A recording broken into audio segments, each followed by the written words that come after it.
nós vamos conversar com a Gleisi Hoffmann, deputada federal pelo Partido dos Trabalhadores, ela que foi reeleita presidenta do PT. Olá, Gleisi, bom dia, é um prazer falar com você. Bom dia, Marilu, bom dia a todos os ouvintes da Brasil Atual, um prazer também falar com vocês. Bom, vamos falar aqui sobre o Congresso, né? Que foi já há alguns dias, e eu queria saber quais foram as principais decisões deste Congresso que teve a presença do ex-presidente Lula, né, Gleisi? Com certeza, para nós foi uma felicidade imensa, né, Marilu? Porque a gente estava esperando muito que o presidente pudesse participar do Congresso. E nós estávamos com saudades dele também, muito tempo longe da gente, do partido. Então, primeiro foi uma alegria, uma festa, foi um congresso que comemorou essa primeira fase de se buscar justiça para Lula. Claro que a gente quer a liberdade plena dele, mas o fato de estar conosco é muito importante. E o posicionamento do presidente, eu acho que a qualidade que ele dá à oposição, a voz dele forte, isso tudo é muito importante. Nos coloca num outro patamar de enfrentamento a esse governo de retrocesso. E o Congresso retirou as nossas diretrizes, né, aí para os próximos anos. Ou seja, o posicionamento do partido em relação ao que está acontecendo é um projeto de país. E óbvio que o posicionamento do partido em relação ao que está acontecendo é de uma posição sistemática, forte, contundente contra o governo Bolsonaro e principalmente com foco nas políticas que eles estão fazendo na área econômica, social, de desestruturação do Estado brasileiro. Acabar com os programas sociais, cortar o orçamento, implantar política neoliberal, privatizar as empresas públicas. Então, isso tudo é um desserviço para o Brasil e é contra isso que a gente tem que se colocar de forma muito firme. Então, o Congresso aponta nessa direção. E para que a gente converse com as forças que se opõem a Bolsonaro para termos esse enfrentamento, né? Principalmente as forças progressistas e populares que têm a visão contra essa política neoliberal de destruição do Estado. Gleisi, a gente sabe que a maioria das pesquisas sempre mostra o PT como o principal partido em termos de preferência da população. Mas também é verdade que boa parte da população hoje ela desacreditou da classe política e dos partidos em especial. Como fazer para restabelecer um diálogo com esse segmento que desacreditou na política e de certa forma até pavimentou a chegada do Bolsonaro ao poder? O Bolsonaro é o resultado da antipolítica, da criminalização da política, da destruição das relações políticas, né? Para poder destruir o PT, que eles queriam tirar do governo, queriam dizimar, eles acabaram tendo uma ação, a direita brasileira, uma ação contra a política, despolitizando o país. E a extrema-direita populista entrou nesse vácuo, fez o discurso que tinha que fazer para ganhar espaço e ocupou. Óbvio que a gente tem que recuperar com a população, isso é um processo, porque no caso do PT, houve uma campanha de desconstrução muito forte. Desde o impeachment da Dilma, antes inclusive, com o processo da Lava Jato, aí com o impeachment da Dilma e a prisão do Lula. Ou seja, prenderam o nosso principal líder, o principal líder político popular do Brasil, não é só do PT. Então, recuperar isso faz parte de um processo de conversa com a população. Mas eu acho que hoje a população está ouvindo muito mais a gente. Começou a perceber que deram um golpe, tiraram o PT do governo, mas não colocaram nada que pudesse dar resposta a ela. A população está sofrendo, está sofrida, está com desemprego, com baixa renda, com falta de condições dignas de vida.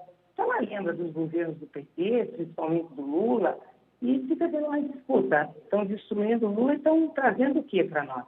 Então, acho que a conjuntura começa a mudar e as pessoas começam a nos ouvir novamente e a olhar para o PT com esperança, que seja capaz de retirar isso que está aí e oferecer um projeto melhor para o país.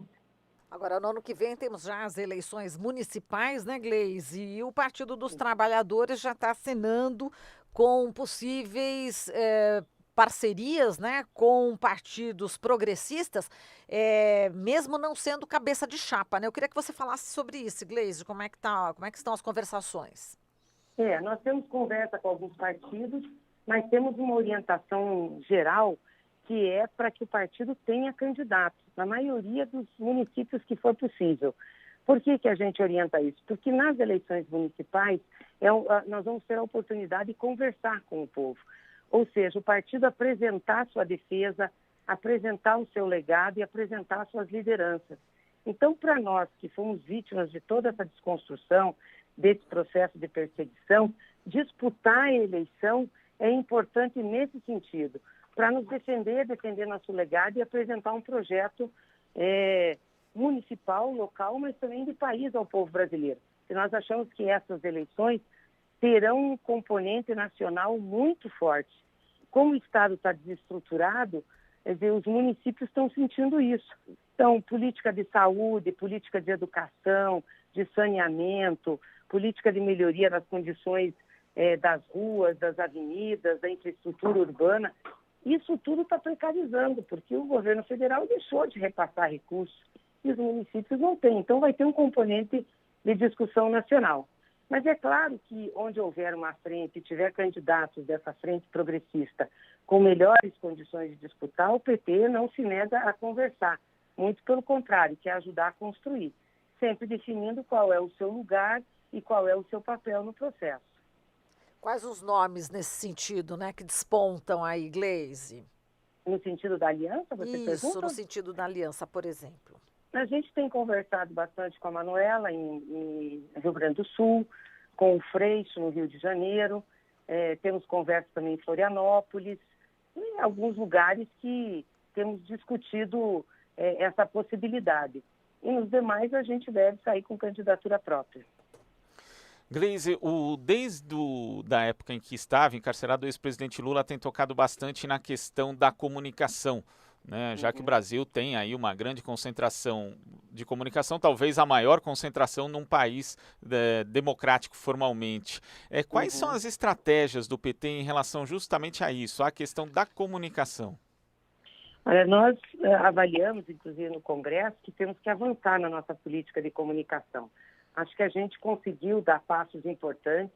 Hoje o PT é o partido que tem o maior site, os números maiores nas redes sociais, mas ainda estamos aquém do desafio, que é o de enfrentar essa política da extrema-direita, que tem uma política de comunicação ousada, né? Eles usam muito rede social, claro que usam robôs, têm estrutura grande para isso, trabalham com fake news, chegam à população, né? Nós precisamos estar preparados para que a gente faça um contraponto a isso, unificar as nossas redes sociais. Nós temos deputados, senadores, governadores, vereadores, temos o partido, a Fundação Percy Abramo, o Instituto Lula, temos várias instituições, sindicatos, associações. Eu acho que a gente tem que começar a coordenar a ação de todas essas instituições, que são instituições contra essa política de desmonte, contra Bolsonaro, para que a gente possa fazer um enfrentamento e apresentar à população a nossa proposta alternativa, o que nós pensamos de desenvolvimento do Brasil. O povo já conhece, nós já governamos, e foi um momento em que o povo viveu melhor. Mas nós temos que reforçar e reavivar isso para a população brasileira.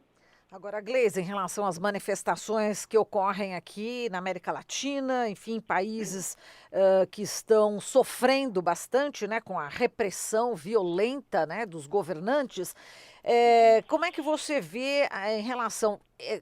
Você parece que já disse, né, que essas manifestações devem ecoar aqui no Brasil e o PT deve estar preparado, é isso?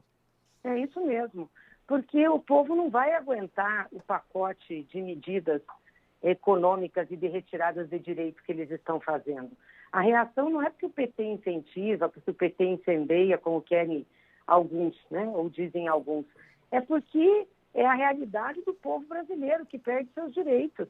Né? Está desempregado, perde salário, perde renda, começa a fome no Brasil, começa a desestabilização de serviços, dos servidores públicos, É um conjunto de medidas que eles estão fazendo que vai levar o povo a protestar, não tem jeito, é da realidade.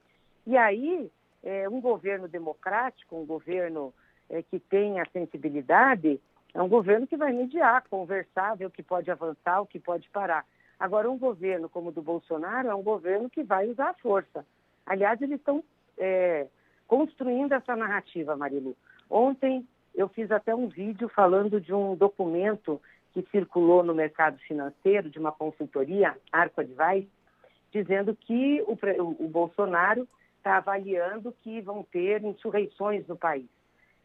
Essas insurreições vão ser puxadas pela esquerda, pela extrema esquerda, pelo PT, para fazer com que o país passe por situações como Chile, Venezuela, Bolívia, entendeu? Dando a entender que esses países também estão envolvidos nisso. E lá no final diz que um dos segmentos que vai puxar isso são os petroleiros, que vão entrar em greve para dificultar o combustível e vão ter apoio dos caminhoneiros, e isso vai desestabilizar. Então, eles estão fazendo essa narrativa para tentar depois justificar uma repressão para não desestabilização do Brasil. Porque aí, em seguida, ontem, teve um tweet de uma deputada do PSL aqui de Brasília, dizendo que o governo tinha que pôr a polícia em cima dos movimentos e em cima do PT, né? E hoje está o Paulo Guedes dizendo que não vai ter surpresa se alguém pedir para usar o AI-5. Então, eles estão construindo uma narrativa que é para fazer a repressão. Até porque, para implantar essas medidas que eles querem, é só com repressão mesmo, porque o povo não vai aceitar. Então, eles já estão se antecipando para justificar o que eles vão fazer. É muito perigoso, né? Nossa democracia corre risco, é triste ver isso, mas, infelizmente, nós estamos nessa situação.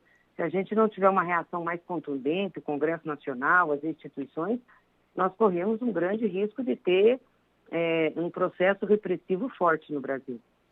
E nesse sentido mesmo, Gleisi, né, em que o governo já faz ali uma criminalização das manifestações antes mesmo delas acontecerem. A gente tem diversas iniciativas de cunho autoritário do governo Bolsonaro, tem aí essa questão da GLO no campo, por exemplo. É necessário articular não só entre os partidos, não só no Congresso Nacional, mas também em segmentos da sociedade civil para resistir a esse ímpeto autoritário do governo Bolsonaro? Ah, com certeza, muito necessário. Temos que unir os partidos políticos de todas as posições, a bandeira da defesa da democracia é uma bandeira mais ampla, e temos que unir as entidades também sociais, as instituições, quer dizer, todos aqueles que acreditam que a Constituição de 88 foi benéfica para o Brasil e para o povo brasileiro, né? Instalando a democracia, a participação popular, não criminalizando movimentos, colocando o direito de greve. Enfim, nós conquistamos isso depois de muita luta. E como é um período curto de conquista, 30 anos, né, da Constituição para cá, nós ainda temos que lutar muito por essa democracia. Ela é novinha, né? Estava se estabilizando. Agora, Gleisi, o TSE deve julgar hoje, né, a ação que pede a cassação da chapa do Jair Bolsonaro e do vice, Hamilton Mourão, por abuso eleitoral envolvendo a atuação de hackers no Facebook. Vou relembrar que no ano passado um grupo criou o perfil Mulheres Unidas contra Bolsonaro, com críticas, né, ao candidato, então candidato, e depois houve a invasão de hackers e o nome foi mudado para Mulheres com Bolsonaro, inclusive aí com comentários do próprio presidente, do filho Eduardo Bolsonaro, Hamilton Mourão, e essa invasão foi considerada aí criminosa, mas o julgamento na realidade é hoje. Como é que você vê, qual a expectativa que você tem em relação a esse julgamento do TSE? Eu esperaria que o TSE tenha coragem e, de fato, diante de todas as evidências que existem sobre as fake news, sobre utilização ilegal da internet, inclusive com recursos de Caixa 2, casse a chapa. E a gente possa ter, assim, então, uma nova eleição no país. Esse é o nosso propósito. Aliás, essas ações, fomos nós que entramos, estamos com 4 ações de investigação de processo eleitoral, exatamente nesse sentido, para que a chapa seja cassada, pelo abuso que cometeu no uso de fake news e utilização de instrumentos da internet e utilização ilegal. É isso que nós tivemos na eleição, né? Uma grande mentira, não teve debate, não teve discussão, uma grande mentira, e ganharam a eleição assim, prendendo o Lula e mentindo para a população. Tá certo, Gleise. A gente agradece aqui a sua participação. Forte abraço para você. Obrigada, Marilu, para você também e para todos os ouvintes da Brasil Atual.